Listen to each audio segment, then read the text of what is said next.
Today we are talking about how to be confident.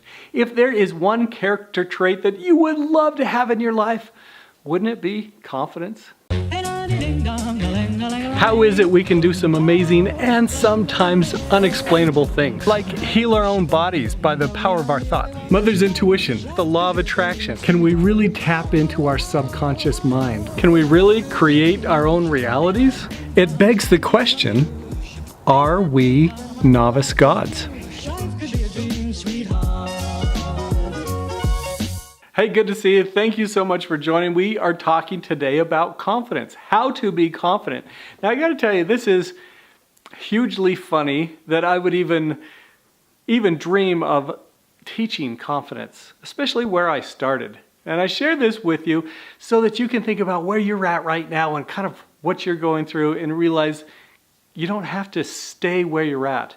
If you can challenge your belief system, if you can any limiting beliefs that you have about yourself, if you can burst the shackles from that and become who you were meant to be, wow, you can do that. And you do that by challenging your current belief system. So let me just tell you a little story about where I started. And it's not really where I started, but it was one of the low points where I was at. Okay, so this was only about it was 5 years ago this month.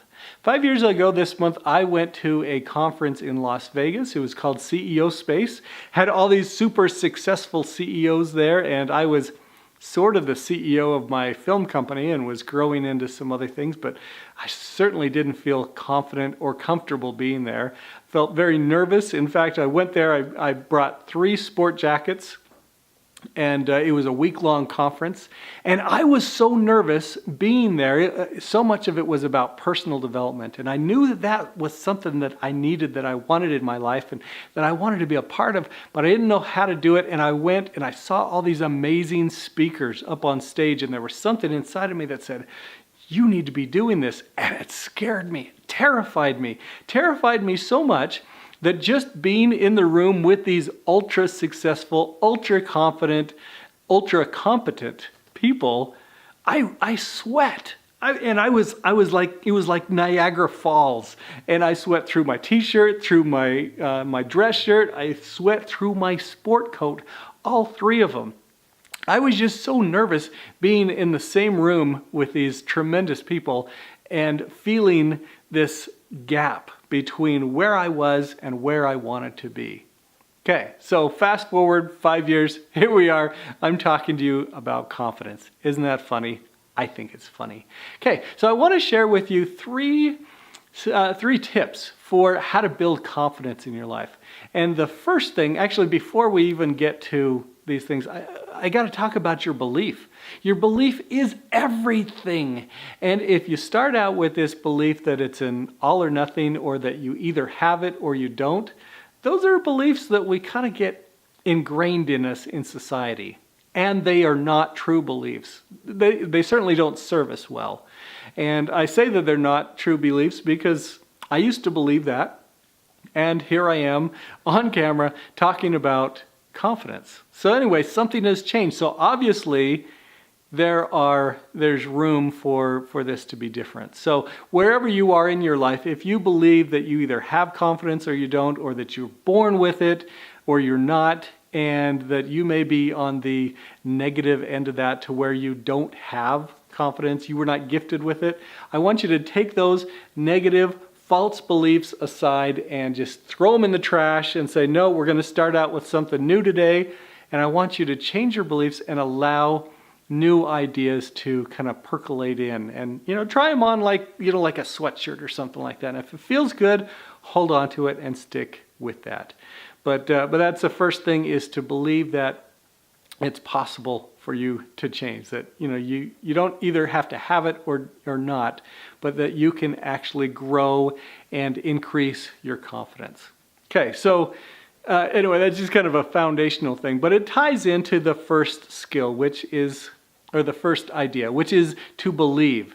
Believe that confidence is a skill.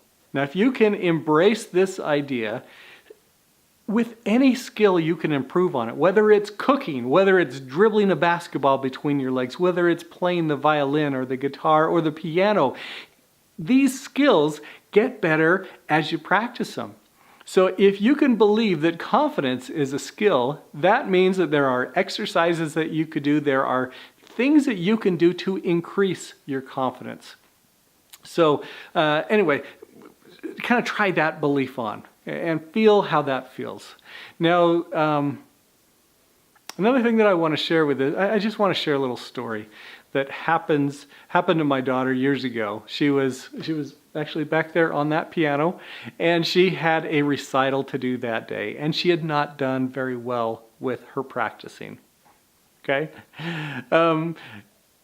Anyway, and then that night she needed to perform in front of all these people who were coming to the recital, and it's not a ton of people, but when you're a little kid, it feels like the whole world is there watching you. And she was nervous and she was scared and she was crying because now it's cram time and she wasn't getting the song right, and she couldn't even play through it once without just tons of mistakes. She couldn't make it through because she would stop and she would freeze up, and she was just falling apart.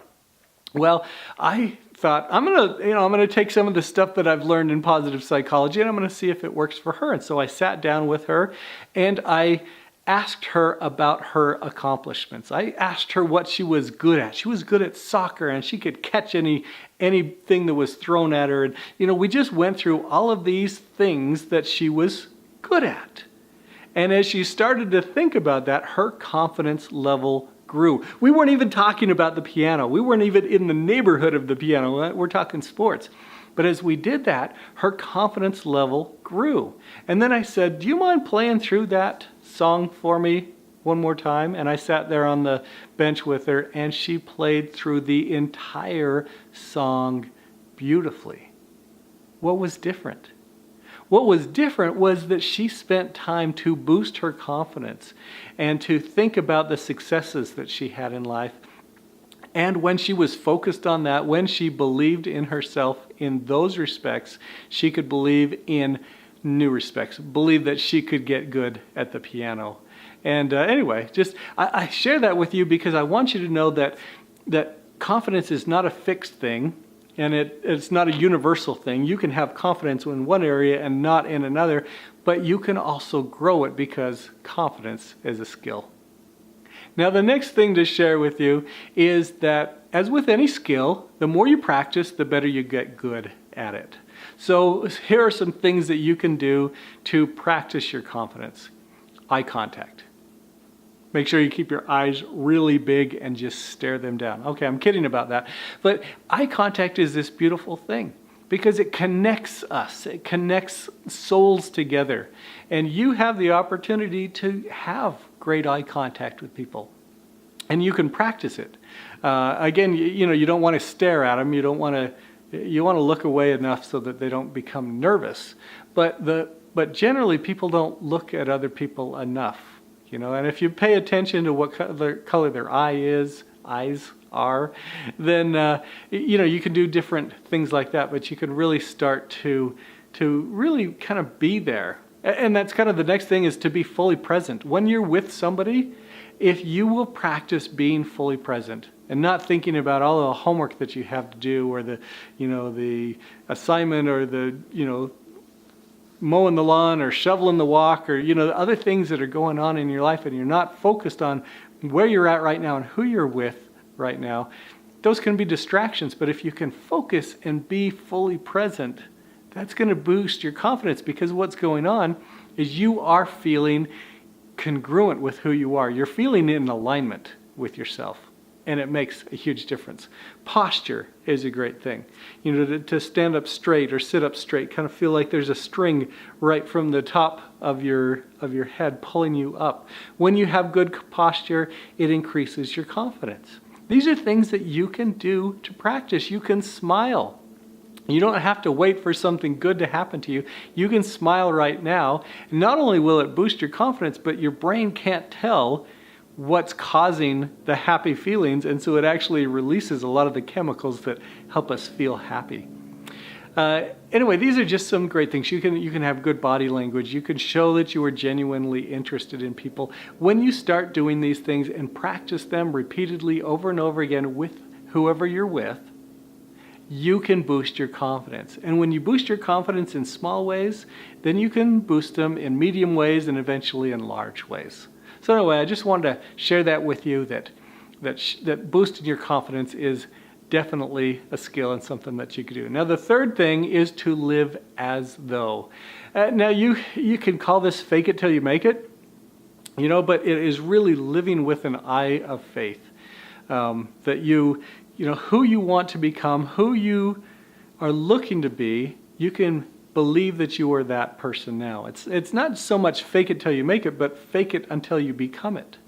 And there are things that you can do to live as though, through your thoughts, through your actions, through your posture, through your practice, through your demeanor. And the more you do that, the more you become in alignment with who you are. You're true to yourself, you're true to those that you're around, and your confidence will grow and skyrocket, and eventually you will be able to get over a lot of those limitations that you feel that have been holding you back. So I wanted to share those things with you today. Yes, you can be confident. Yes, it is possible for you because you have this divine DNA. You have such potential within you, and it just takes a little bit of effort, and I know you can do it. What are your thoughts? You've had time to think. Now it's time for you to share. In the comments section below, share your thoughts, ideas, and questions, especially any insights that inspired you to take action. Of course, the best place to take action is at scottwilhite.com, because if you join me for a free web class, I will reward you with a purpose planner so you can start each day with confidence, clarity, and conviction. What if you are a God in the making? That would mean there's purpose to your life, meaning to your challenges. You have a great work to do. May you have the courage, faith, and power to become who you were truly meant to be. See you next time.